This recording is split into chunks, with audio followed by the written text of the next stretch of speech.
Breaking news in Paris right now. Details just coming in as we're going on the air. Masked gunmen storming a satirical magazine there. 11 people killed so far. Gunmen still on the loose, putting Paris on the highest state of alert right now.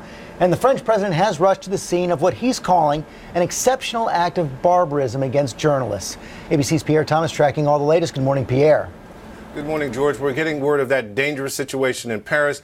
Gunmen wearing masks have targeted a French newspaper. We've just learned 11 people have been killed and 4 critically injured. It's a very fluid situation. The shooting happened outside of the newspaper Charlie Hebdo, which has come into focus before for lampooning the Prophet Muhammad. In fact, in 2011, an outlet of Charlie Hebdo was firebombed after publishing cartoons of Muhammad. The gunman may have escaped the scene. The situation is unfolding and it's clearly extremely dangerous. It's so intense, as you said, that the president of France has just arrived at the scene. This appears to be a brazen act of terrorism, so you can be guaranteed that U.S. intelligence officials will be monitoring the situation extremely closely. And they are heightening security around all major Paris institutions right now. Pierre, thanks very much. I want to bring in Richard Clark, our ABC News contributor, former counterterrorism consultant for many presidents. And Dick, as Pierre said, this magazine, Charlie Hebdo, has had a history of taking on Islam in cartoons. Its final tweet before this attack actually was a cartoon of the ISIS leader al-Baghdadi, and it had been under higher security.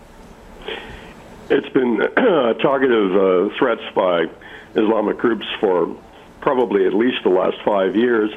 It's a version, if you will, to try to think of what is this magazine. Think of the American satirical newspaper, The Onion. But it's different in that it has been consistently going after ISIS and Al-Qaeda, and in doing so, several years ago, had cartoons of the Prophet Muhammad, which triggered a massive response earlier when the Danish newspaper did the same thing. Reports are that the gunmen were masked, that they had Kalashnikov rifles storming in the offices. Of course, this is the kind of attack that so many have been concerned about across Western capitals, and now Paris, in the entire city, under the highest possible state of alert. Well, we had been worrying about the so-called lone wolf, the individual, self-activated. This sounds like an organized group that had access to automatic weapons and planned out an attack. So this is a terrorist cell of at least 2 people. We don't know how many yet.